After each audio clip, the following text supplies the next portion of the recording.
Central Oregon wildfires threaten ODOT's highways, and our construction projects are bringing big changes to town.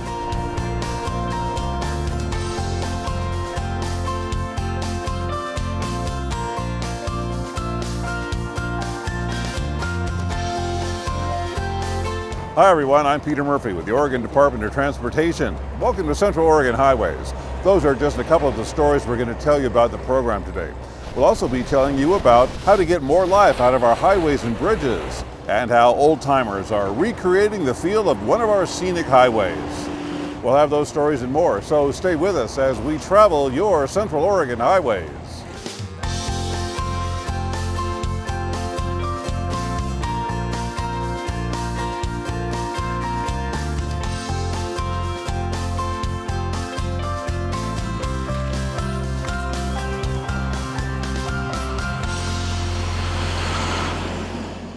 It's been a pretty tough fire season here in Central Oregon. ODOT had Highway 26 closed for about a week and Highway 97 for a while too. Now they're both open now, but we wanted to give you an idea of what fires like these mean to ODOT and how we handle them.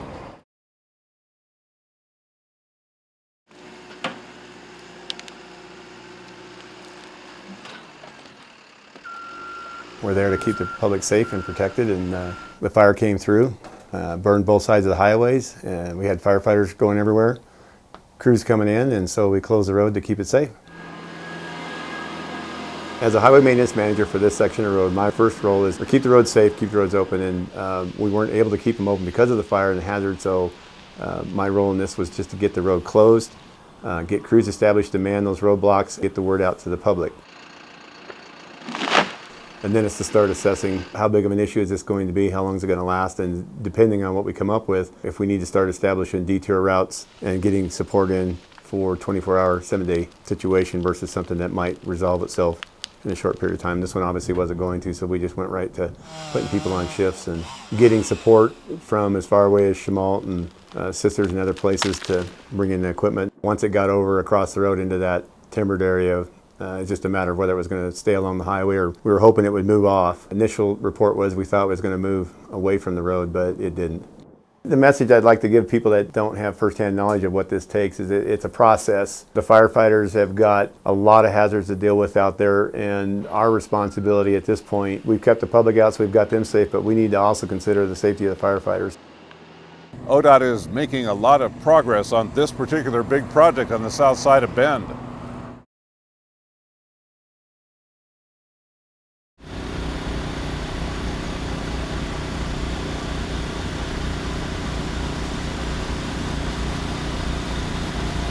The Murphy Road project is proceeding even by dawn's early light.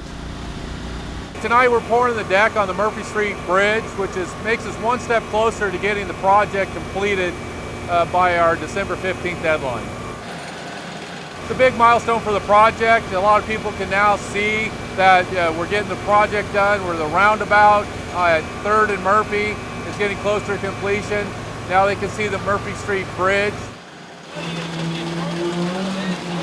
There are around 280 yards of concrete tonight. It's 2 panels, the east half and the west half.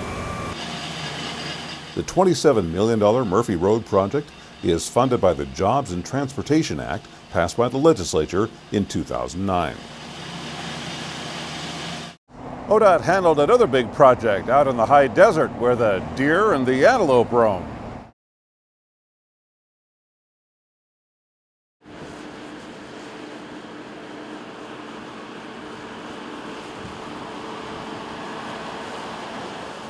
That would mean out east of Bend, where US 20 winds through the scrubland of the Oregon High Desert. ODOT and its contractor worked Monday through Friday for a couple of weeks to lay down a new chip seal to the highway along a 50-mile stretch. We found that over time, this is a cost-effective way of extending the life of a highway, and ODOT is trying to get the most bang for its buck. Well, your buck with its budget. Since there's not a whole lot of traffic on this highway, performing a chip seal is an effective way of treating the surface and keeping it safe for motorists. And we're doing a lot with our bridges to keep them in better shape too.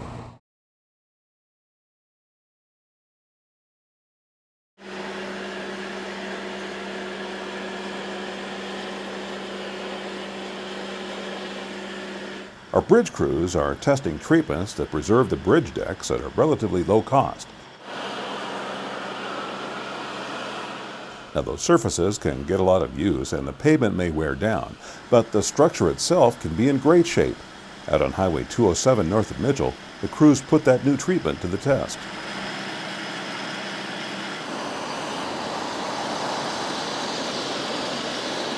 Down Klamath Falls Way, we tried out the same process with a twist. Last week we were working on a multi-layer lift system with the Unitech product out by the John Day River at Service Creek. This week we're doing a different type of multi-layer system using Quick Bond's polyester multi-layer system. Similar application, you prep the deck, shot blast it, and then squeegee out your first layer, blow the rock on, and then once it's hardened you can do your second layer. Difference between the two products is one's an epoxy and one's a polyester, and this is the first polyester deck that the state of Oregon's done with the multi-layer system. We're doing this as a preservation method. If the deck just had fine cracks, we do what we call a healer sealer that just penetrates and seals the cracks to keep the moisture and the mag chlorides out. This we get wearing in the deck surface itself, rutting, and this kind of puts a wear surface back on the deck that allows the traveling public to have traction. Both treatments give the bridges a new surface and a new life, and we'll be putting these bridges to the test and watch what happens. ODOT is so happy with our project on US 20 that we let people walk all over it. Well, for the Sisters Quilt Show, of course.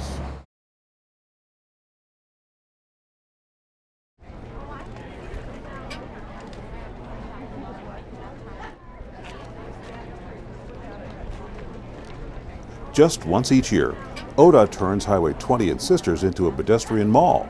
It's so folks can get a great view of the some 1,400 quilts that go on display during this unique event.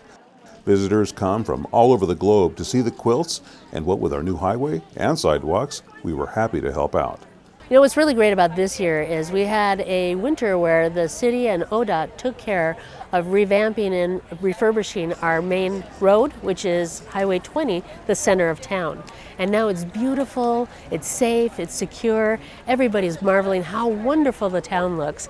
And we're just thrilled that in the 39th year we can present this wonderful face in our lovely Sisters country to the entire state of Oregon. So the quilt show started when Jean Wells, the founder, put about 13 of her family's quilts out on the building. Next year, more women brought more quilts, and now we've grown to 1,400 quilts here in our 39th year.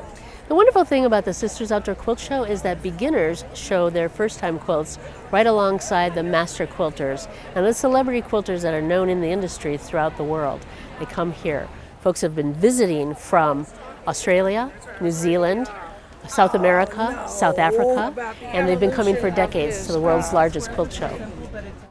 Our highway project is expected to be complete this fall with trees, shrubs, and seating areas on the sidewalks, which will help make next year's show even better. For the first event on the brand new highway, please welcome, if you will, our 2014 Sisters Rodeo Board Association, our board of directors, and the mayor of Sisters, Brad Boyd, to help cut the ribbon across Cascade Avenue and celebrate our brand new highway. We're going to help them out. We're going to count this down, folks. So let's do it from 3. 3, 2, 1. Let's get this party started. Congratulations, Sisters. Let's rodeo. The folks who were sitting and standing alongside US 20 through Sisters for the rodeo parade were among the first to enjoy the new highway surface through town. ODOT and contractor Knife River made a huge effort to get the highway opened following a full reconstruction during the spring months, and it seems to have worked out well for all involved. As for the rodeo itself, well, that always works out well for everyone. It was the 75th year in a row for the biggest little show in the world, after all. Looky here, Zach Brown. Runner-up for the championship at Santa Rosa. Get you some of that, Zach. For those of you who've traveled it, Oregon's King of Roads is a great drive. It's also known as the historic Columbia River Highway.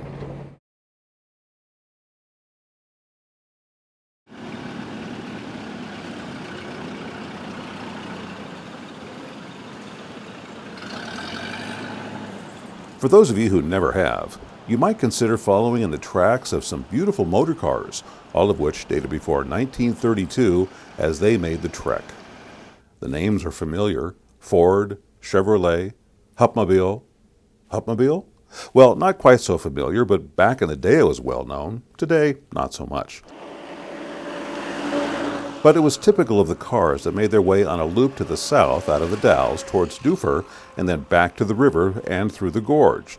The cars seem to fit right into the living history of downtown Dufur, which is itself a pastoral town along US 197 south of the Dalles. Then it was out on the highway again, making a complete loop back to the historic Columbia River Highway, which was the point of the trip in the first place. My most favorite road to drive on is the old scenic Columbia River Highway, starting at Troutdale and coming all the way up. I wish we could drive all the way to the Dalles, but we come awfully darn close to it. This is the 49th annual scenic tour of the Portland Regional Group's Horseless Carriage Club of America. We actually have 99 people signed up for this tour from the age of 1 to 92. And the range of cars are 1911 through 1932. Oh gosh, there's Buick, there's Cadillac, Studebaker, Hudson, Hupmobile. You know, we get 2 of those. That's unusual to have 2 Hupmobiles in the same place at the same time. A lot of cars you've never even heard of or certainly are not built anymore, like that Kissel car, 1915. EMF, we jokingly refer to that as every morning fix. And of course there's Fords, fix or repair daily.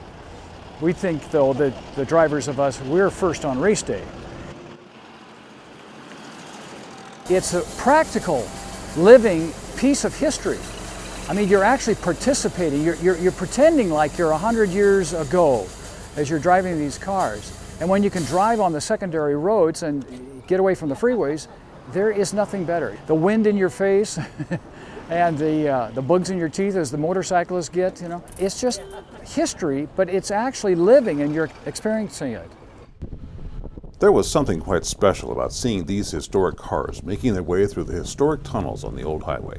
When it was built in the 19-teens, the idea was to take folks as close to the natural and man-made wonders as possible, and by the way it looks, these folks took that notion to heart. We get the privilege of going through the Mosier tunnels on our way back on old scenic Highway 30, all the way back to the Dalles again. Well, I'm driving a 103-year-old Model T Ford today. And there's nothing better than to do that on a nice day like this with the top down. And then to do it on that original old highway that is almost 100 years old is just a double privilege and a real thrill. So from the historic Columbia River Highway to US 97 right here in Bend, to fire duty across Central Oregon, we've covered a lot of territory in our program today. Thanks for being with us, and we'll see you on down the road. And coming down the pike here, Deschutes County Sheriff Posse, a well-tuned horse group that serves the county as search and rescue teams for many years as well to boot. They do a great job.